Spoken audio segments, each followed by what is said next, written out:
Telugu cinema ఫీల్డ్లో చాలా గొప్ప నటులు ఉద్భవించారు, గొప్పగా నటించారు. ఎన్టీ రామారావు గారు కానీ, అక్కినేని నాగేశ్వరరావు, శోభన్ బాబు, కృష్ణ, ఎస్వి రంగారావు, మహానటి సావిత్రి, కైకాల సత్యనారాయణ, దక్షిణాదిలో చాలా పేరు తెచ్చుకున్నటువంటి నటులు. వారిని చూస్తే తెలుగువారిగా మనం చాలా గర్వపడేటటువంటి స్థాయికి వెళ్ళారు. కానీ జాతీయ స్థాయిలో ఉత్తమ నటుడి అవార్డును మాత్రం తెలుగువారు ఇంతవరకు ఎవ్వరూ పొందలేదు. ఒక్క పుష్ప 1 సినిమాలో మాత్రం తెలుగువారికి దేశవ్యాప్తంగా పేరు తెచ్చే విధంగా ఉత్తమ జాతీయ నటుడుగా అల్లు అర్జున్ సాధించగలిగాడు. నిజంగా తెలుగు సినిమా ఫీల్డ్కి చాలా గర్వమైనటువంటి అంశం అది. తెలుగువారికి కూడా చాలా గర్వమైనటువంటి అంశం అది. ఎందుకు ఈ విషయాన్ని నేను ఇక్కడ ప్రస్తావన చేస్తున్నానో మీకు అర్థమయ్యే ఉంటుంది. ఎందుకంటే పుష్ప 2 రిలీజ్ అయిన తర్వాత అది కూడా చాలా పెద్ద ఎత్తున విజయం సాధించింది.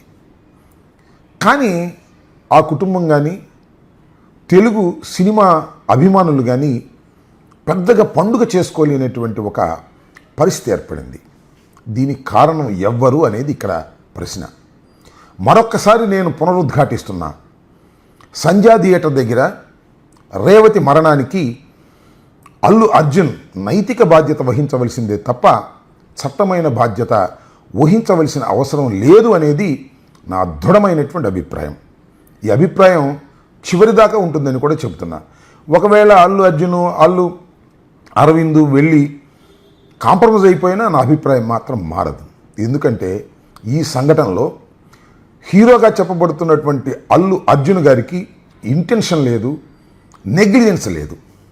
కానీ ఆయన మీద ఎందుకో కక్షగట్టి తెలంగాణ ప్రభుత్వం పనిచేస్తుంది అనేది చాలా స్పష్టమైన అవగాహనకు రాష్ట్ర ప్రజానీకం వచ్చారని మనం చేస్తున్నాం.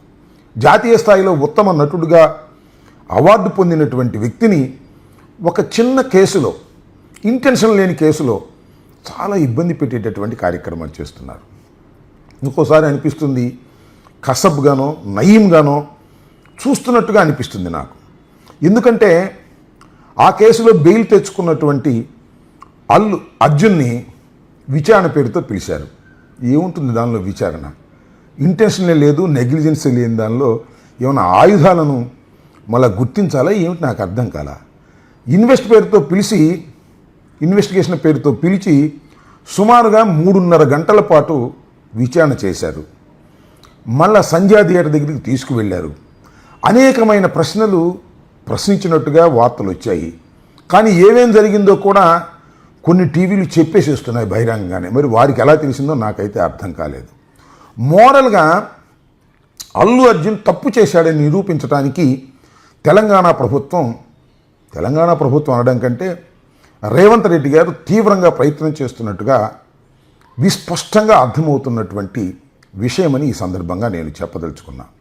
అయితే అల్లు అర్జున్ ఒక విధంగా చెప్పాలంటే ధైర్యంగానే ఫేస్ చేస్తున్నారు.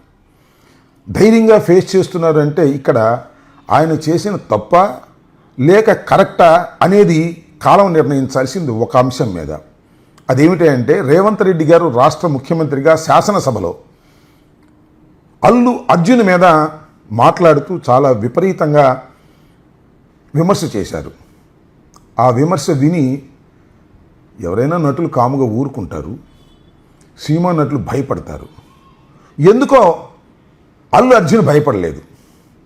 తిరిగి మీడియా ముందుకొచ్చి సమాధానం చెప్పే ప్రయత్నం చేశాడు.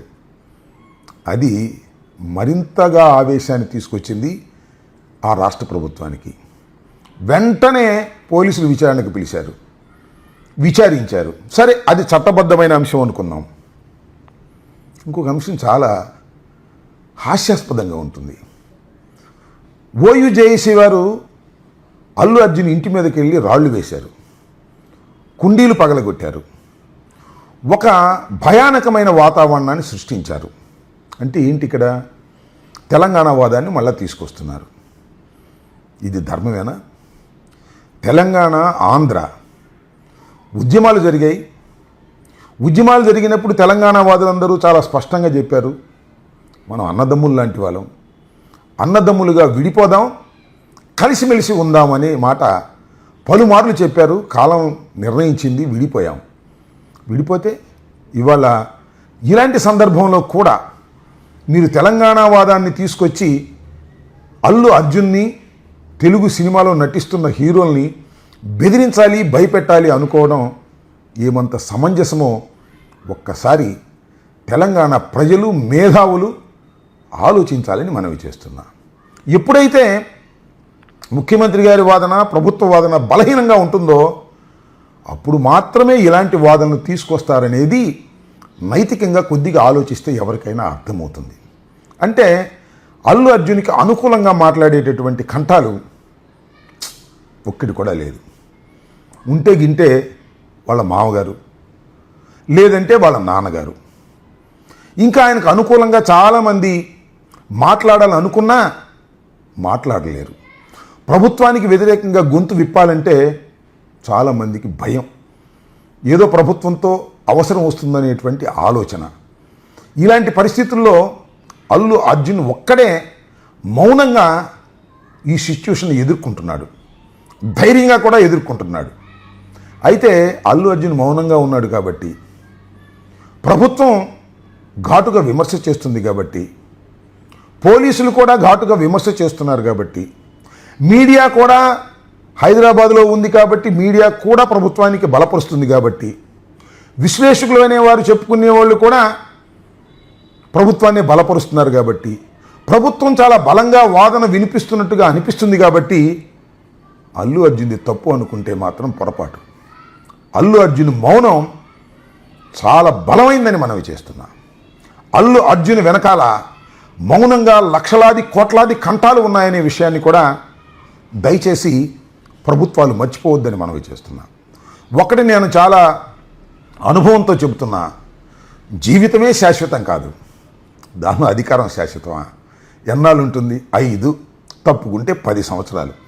అంతకన్నా ఎక్కువ అధికారం అనుభవించిన వాళ్ళు చాలా తక్కువ మంది ఉన్నారనే విషయాన్ని అధికారంలో ఉన్న వాళ్ళు మర్చిపోతే అది వారి తెలివి తక్కువతనం అవుతుందని ఈ సందర్భంగా నేను చెప్పదలుచుకున్నా. మొత్తంగా చెప్పాలనుకున్నది ఏమిటంటే, అల్లు అర్జున్ అన్ని వైపులా బంధించబడినటువంటి వ్యక్తిలాగా కనిపిస్తున్నాడు. ఒక విధంగా చెప్పాలంటే అల్లు అర్జున్ చుట్టూ పద్మవ్యూహాన్ని పన్నారు. ఏ ఒక్క దారి కూడా లేదు, ఒక్క న్యాయస్థానాలు తప్ప. న్యాయస్థానంలో బెయిల్ తెచ్చుకున్న టైట్ కుదరదు, ఉండవలసిందే ఈ రాత్రికి అంటూ నిర్బంధించగలిగారు. అయినా వారి కసి తీరినట్టుగా లేదు. ఒకటైతే నేను చాలా స్పష్టంగా చెప్పదలుచుకున్నా, అల్లు అర్జున్ అర్జునుడు అవుతాడని, పద్మవ్యూహాన్ని సైతం చీల్చుకొని బయటకు వస్తాడని, అభిమన్యుడిగా మాత్రం మిగిలిపోడనేది నాకున్నటువంటి నమ్మకం. అయితే ఇది కాలం నిర్ణయించవలసిందే. ఏవి నిర్ణయించినా ఒకటి మాత్రం వాస్తవం, అర్జునుడైనా అభిమన్యుడైనా ఇద్దరు వీరులే అనే విషయాన్ని దయచేసి మర్చిపోవద్దని కూడా ఈ సందర్భంగా నేను చాలా స్పష్టంగా చెప్పదలుచుకున్నా. ఈ నేపథ్యంలో మరొక డ్రామా జరుగుతూ ఉంది. అదేమిటంటే, దిల్ రాజు గారు మనిషి చాలా మంచోడు, దానిలో ఏ విధమైన సందేహం లేదు. దిల్ రాజు గారు అమెరికా నుంచి వచ్చారు. ఆయన బాధ్యత కలిగినటువంటి ఒక పదవిలో ఉన్నారు. వారు ఇప్పుడు ఇంటర్ఫీర్ అయ్యారు. సమస్య అంతా సాల్వ్ అయిపోతుందనేది చాలామంది భావించారు. సాల్వ్ కానే కాల. ఒకటైతే జరిగింది.